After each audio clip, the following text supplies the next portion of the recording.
আজকে এই 4টা গাছ রিপোর্ট করব।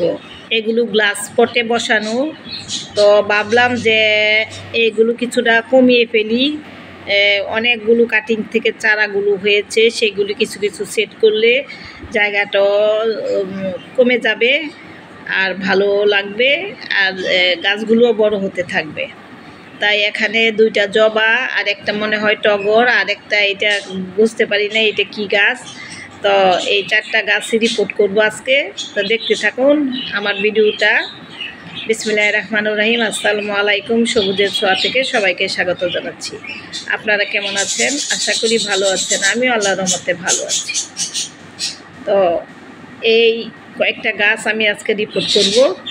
তো গাছগুলোকে তুলতেছি, শিকড় ধরে গেছে, অনেক শক্ত হয়ে গেছে, তোলা যাচ্ছে না, অনেক কঠিন।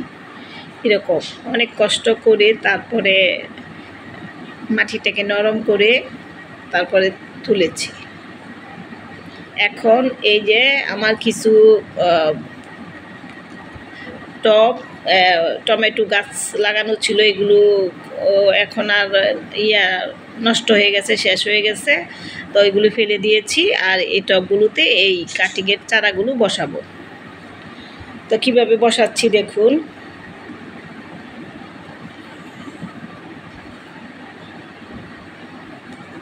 প্রচুর রোদ উঠে গেছে, এখন কিন্তু বেশি একটা বাজে না, 9:30 পৌনে 10টার মতো বাজে। তাতেই প্রচুর রোদ। এই রোদের মধ্যেই কাজ করতেছি, কি করব, প্রতিদিনই বাগানে আমার কাজ থাকে।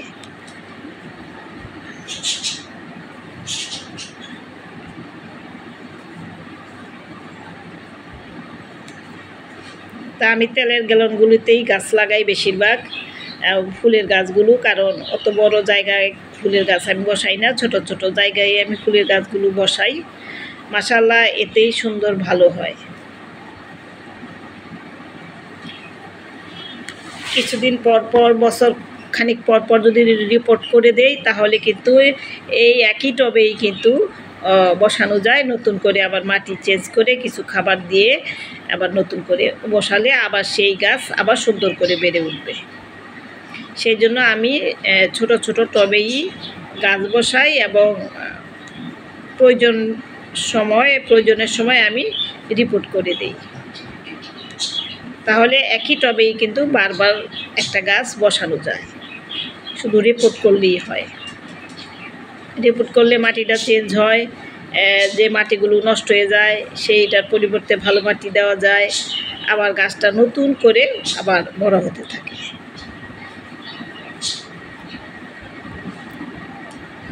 এটা বোধহয় টগর জাতীয় গাছ, আমার একজন দিয়েছে, তো রেখেছি, ফেলে দিয়েছিলাম অবহেলাকৃতভাবে, তারপরও গাছটা কিভাবে হয়ে গেল।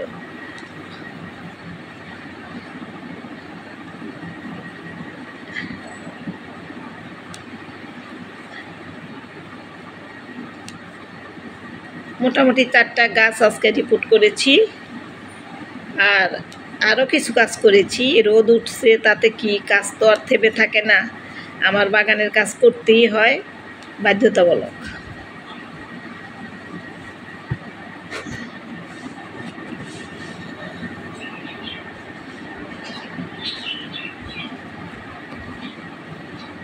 এই জবা গাছটা এত শক্ত হয়ে গেছে, এই ব্যাগটাতে তোলা অনেক কঠিন হয়ে গেছে, অনেক কষ্ট করে তুলেছি।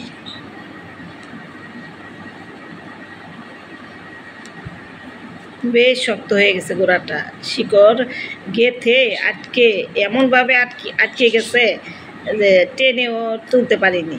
তো বহু কষ্ট করে তুলেছি অবশেষে। এই যে কিছু মাটি সরে গেছে, তাতে সমস্যা নাই, গাছ হয়ে যাবে ইনশাল্লাহ।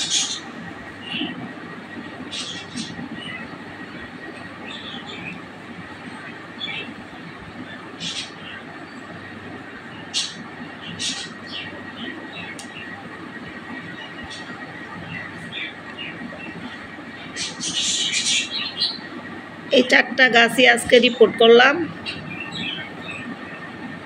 আর যে মাটিগুলো দেখতেছেন কালো কালো, এটাও কিন্তু আমার তৈরি করাই মাটি।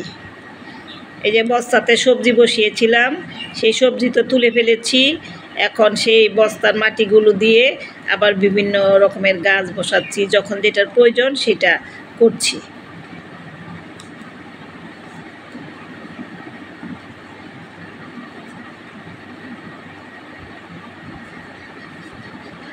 এখনো অতিরিক্ত মাটিগুলো পরিষ্কার করে ওইটাতে কন্টেনারটা তুলে রেখেছি। এটা তো আরেকটা গাছ বসিয়ে দিব।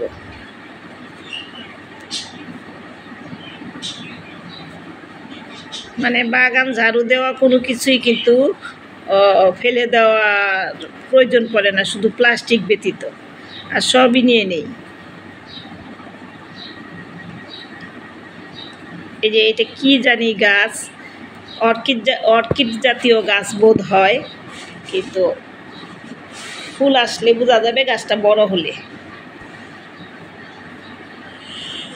এখন মোটামুটি এইটাতে বসাই, তাহলে গাছটা বড় হবে। ছোট্ট একটা গাছ আমাকে দিয়েছিল, এই গাছটা এই গ্লাস পটে বসিয়েছি, মাশাআল্লাহ বেশ গ্রোথ হয়ে মোটামুটি বড় হচ্ছে। তো বড় জায়গা দিলে খুব তাড়াতাড়ি বড় হয়ে যাবে।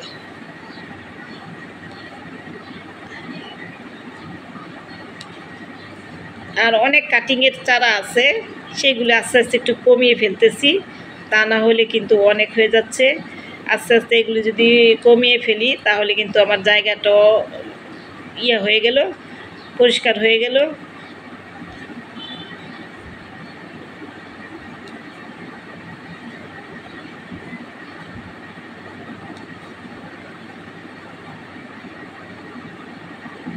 তো হয়ে গেল মোটামুটি আমার 4টা গাছই রিপোর্ট করা।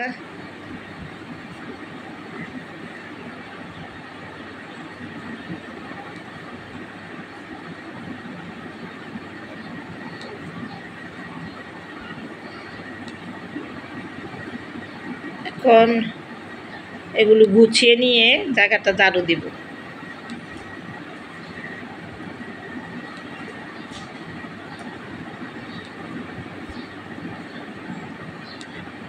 আর পুরা ছাদ বাগানটাকে ঝাড়ু দেওয়ার কথা ছিল, কিন্তু রোদ উঠে গেছে। সকালে উঠতে পারলে তাহলে ঝাড়ু দেওয়া যাবে। তো সকালে তো কোনো অবস্থায় উঠতে পারতেছি না, তো দেখি চেষ্টা করব একদিন সকালে উঠে পুরা বাগানটাকে ঝাড়ু দেব। এখন পানি দিয়ে দিব, একেবারে ভর্তি করে পানি দিয়ে দিব। আর ছায়াযুক্ত স্থানে 1 সপ্তাহের মতো রেখে দিব, তারপরে এটাকে রোদে নিয়ে যাব।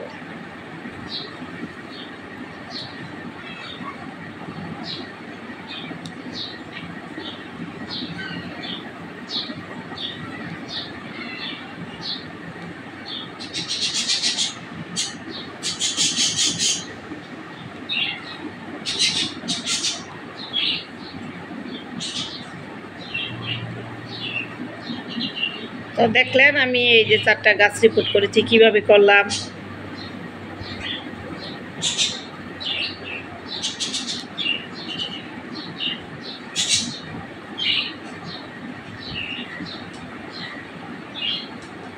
আর কিছু কিছু গাছ আমি একটু সেমি ছেড়ে এনে রেখেছি একটু ছায়াযুক্ত স্থানে। প্রখর রোদ, এই রোদের মধ্যে গাছগুলো পুড়ে পুড়ে শেষ হয়ে যাচ্ছে। তো কিছু গাছ জড়ো করে রাখতেছি, মানে সবগুলো একসাথে জমাট বেঁধে বেঁধে গাছগুলো রাখছি, যাতে একটা ছায়ায় আর একটা ছায়া পড়ে মোটামুটি অন্ততপক্ষে প্রখর রোদ থেকে কিছুটা রক্ষা পায়।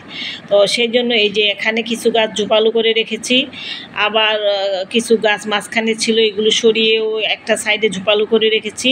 এইভাবে আমরা চেষ্টা করব একটু ছায়াযুক্ত স্থানে গাছগুলোকে রেখে দেওয়ার জন্য, গাছগুলোকে রক্ষা করার জন্য এই গ্রীষ্মের খরতাপ থেকে। আজকে এই পর্যন্তই। ভালো থাকবেন, সুস্থ থাকবেন। আল্লাহ হাফেজ।